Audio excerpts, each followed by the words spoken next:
Welcome to this video. My name is Simon Kamal. I'm a research engineer at Mines ParisTech PSL University in Armin. I work at the research center Persée located in Sophia Antipolis, France. Together with my colleague Kevin Bélinger and Valentin Mahler, we are pleased to share with you the result of our work on the forecasting competition organized by the conference EEM, which is the European Energy Market Conference.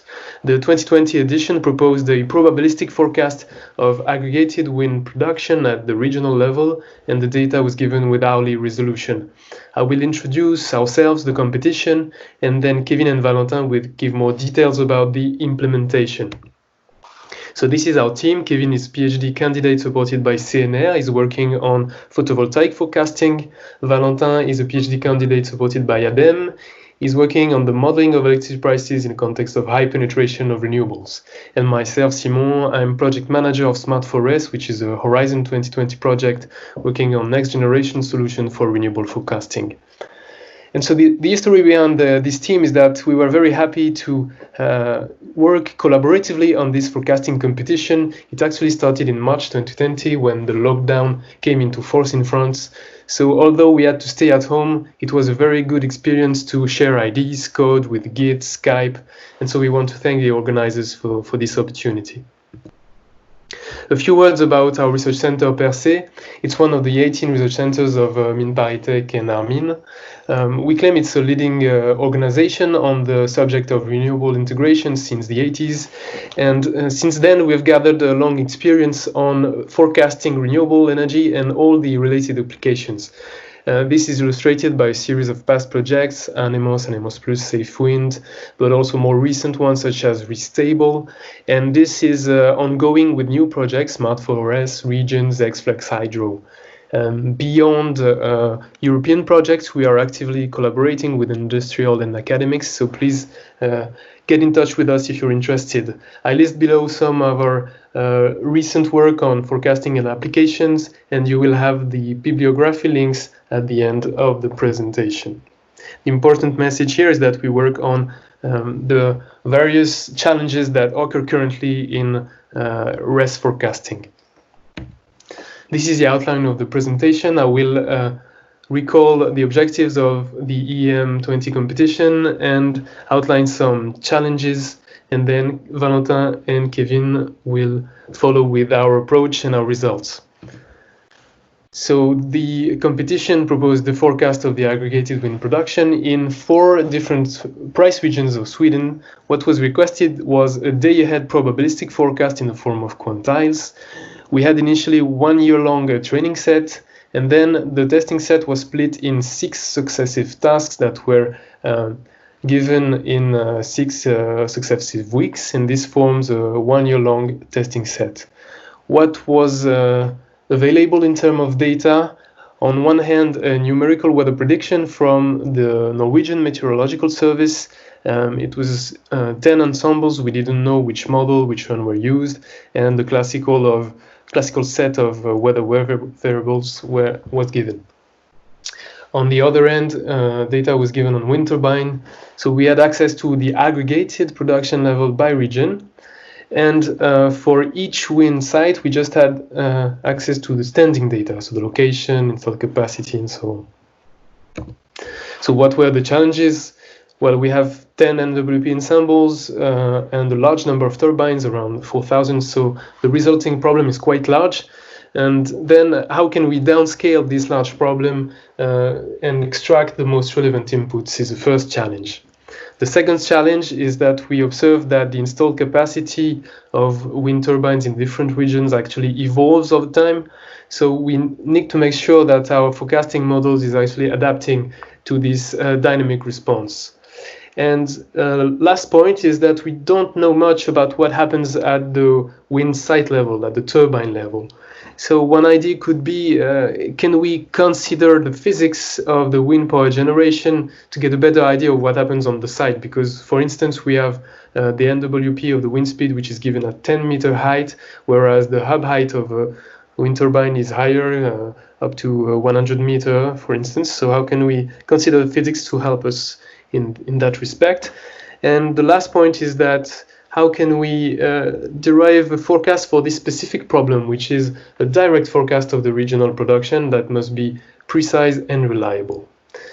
In the following, Valentin will present you our method. Thank you, Simon. So first, we want to reduce the dimensionality of our problem. And to do so, we will really focus on the key areas and the location related to the turbines. And then we don't want to use the raw data provided, but really to engineer features to fully exploit the relationship between the observed production and the past observation on physical phenomena. Then, having these features, we will use a machine learning algorithm to exploit the non-linearity between the phenomena, and more precisely, this will be the quantile regression forest algorithm. To remind you about the dimensionality of our problem, we have about 1 million data points per hour for the meteorological data and about 10,000 hours in our data sets. So we first focus on the key physical quantities. That means the wind speed, temperature, and so on. What do we mean by the ensemble structures? It's for each time and location, we have 10 different forecasts. For example, 10 different values of relative humidity. And we will only consider the mean of these 10 ensembles. And then regarding the spatial extents, that is what I will explain later about matching the NWP dataset and the turbine datasets, and also to make clusters of turbines to really have the strategic locations.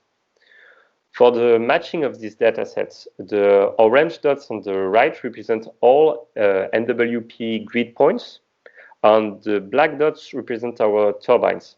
And for each price region, we will consider the convex hulls defined by the wind turbines, and we will only keep the NWP points within these convex hulls.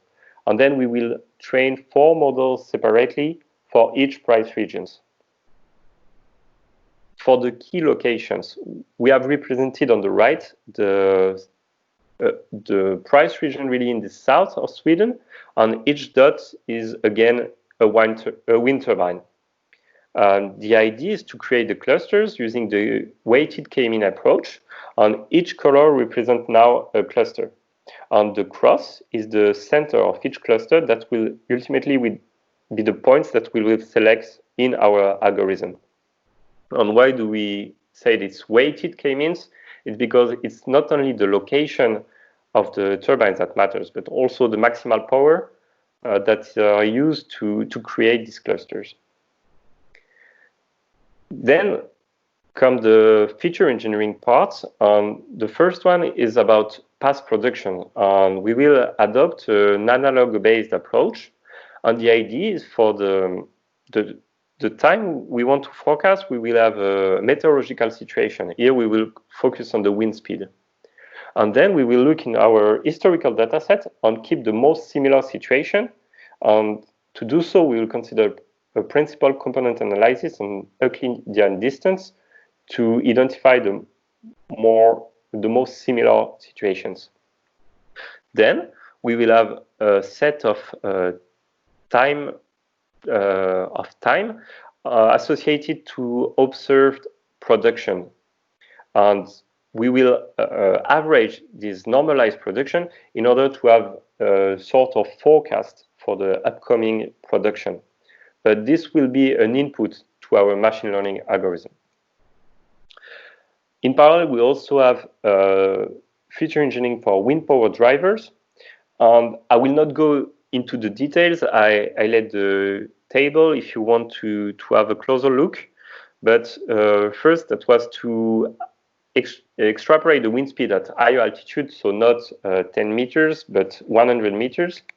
And for example, to have consideration of the wind energy, not only the wind speed, and to do so, we consider the cube of the wind speed, the air density, and so on.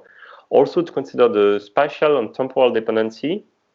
And finally, some some consideration about the turbines themselves, on their efficiency, on potentially when they have to be maintained, and so on the more technical aspects. Now I will let Kevin present the results that we obtained. Let's focus on the main results of our model and the strategy used. First, the evaluation score used was based on the pinball loss function. Regarding our approach, the latter was mainly empirical. That is to say, we carry on improving the model throughout the competition. In the today's presentation, only our last version is presented. For that matter, you can see on the right a plot of our result obtained during the first week of December 2001. And due to time constraints, the future comparison with the state-of-the-art should be performed. Last but not the least, a back testing of our last model has been carried out.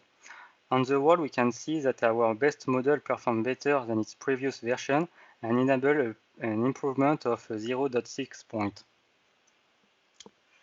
In this slide, we will go more in depth in the result analysis process.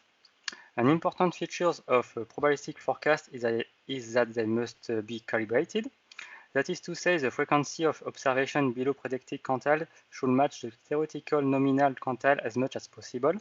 The calibration is assessed for each model by the means of the reliability diagram on the left.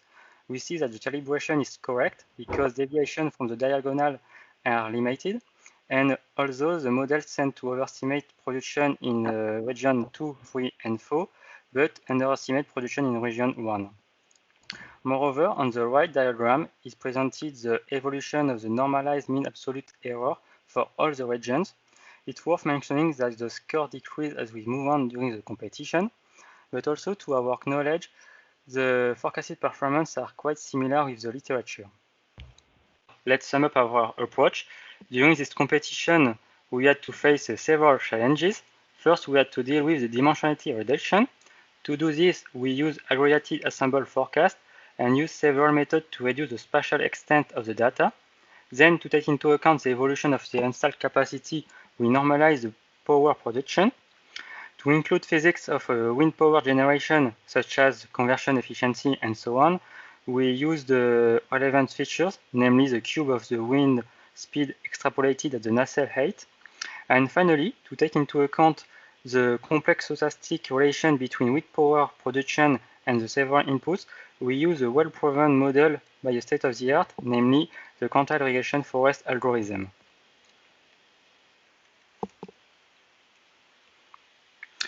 To conclude, we can bear in mind that our team used an incremental approach to forecast performances.